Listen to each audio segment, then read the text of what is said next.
था कि हम घूम रहे थे और पीछे से कोई आदमी हमें चीख चीख के बोल रहा था कि सर पे दुपट्टा लो।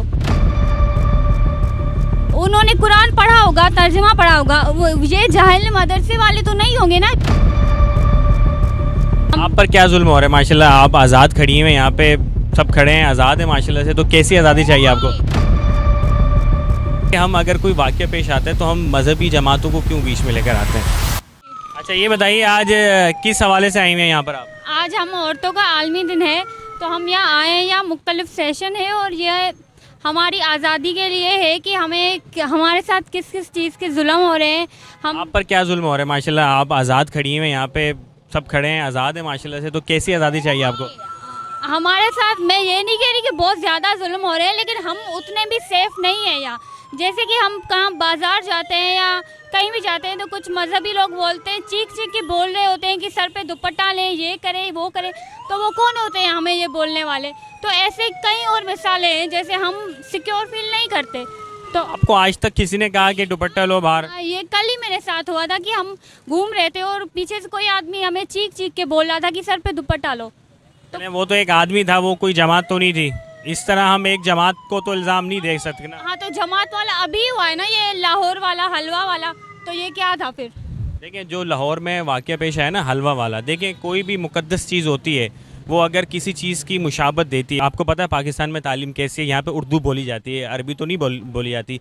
हर शख्स को नहीं पता कि अरबी लिखी है। तो अगर नहीं पता तो वो पूछ ले, तफ्तीश कर ले। ऐसा तो नहीं किसी औरत पे इतने सारे मर्द हमला करके बोले कि ये हमारे मज़हब की तौहीन कर रही है, ये वो। तो वो फिर मौलवी हज़रात ने आके उस खातून को बचाया, उन्होंने कहा कि ये जो है ना वो कोई नहीं आया था, वो ऑफिसर आई थी, कोई मर्द उनके साथ नहीं खड़ा था कि इनकी गलती नहीं है।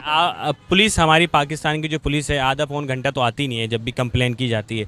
तो उस आधे पौन घंटे के दौरान तो उस खातून को जिसने सेव रखा, वो तो वहाँ पे जो मौलवी हज़रात थे उन्होंने ही सेव किया उनको। नहीं, वो उस बेचारी को डरा रहे थे, वो उसको सेफ नहीं रख रहे थे, उसको मारने की बातें कर रहे थे। देखिए मारने की जहाँ तक बात होती है ना, इतना हुजूम था तो वो तो 5 मिनट की बात थी। अगर उस पर हमला किया जाता तो इस दौरान फिर किसने सेव रखा उस खातून को?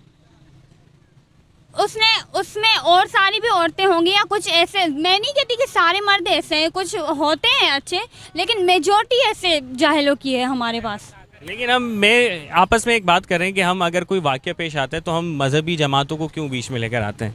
क्योंकि वो ज़्यादातर वो हमारे मौलवी ही होते हैं जो मज़हब को बीच में लाते हैं और फिर हमें नीचा दिखाने की बात करते हैं। वो ही खुद लाते हैं, हम नहीं लाते बीच में। वैसे उनको, उस खातून को मौलवियों ने ही बचाया था, वैसे जो फैक्ट बात है ना, पौना घंटा आधा घंटा। तो पकड़ा किसने था? हमने जाके पकड़ा था उसको। जो हुजूम था ना उन्होंने पकड़ा। आपने मेरे BBC में वो जो पुलिस ऑफिसर है ना, उनका आपने मेरे ख्याल से इंटरव्यू नहीं सुना, सुन लीजिएगा जाके। BBC में उन्होंने यही इंटरव्यू दिया कि हमें जब कॉल आई तो जब ज़ाहिर पहुंचने में टाइम लगता है, तो जब हम वहां पहुंचे तो मौलवी साहब वहां पे मौजूद थे, जो उस मस्जिद के पेश इमाम थे। वो मौलवी होंगे ना जिनको पता होगा कि हमारा इस्लाम आखिर कहता क्या है।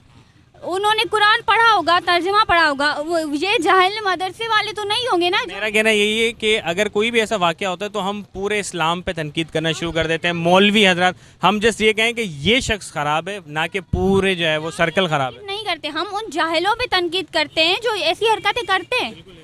और उन्हीं पे होनी चाहिए, ना कि हम मज़हब पे या किसी सियासी जमात पे या किसी फ़िरके पे तनकीद करें। हम जस्ट उस पे करें जो उसमें मुलव्विस है। हाँ, यही बात है। बहुत शुक्रिया, आपने टाइम दिया, बहुत शुक्रिया।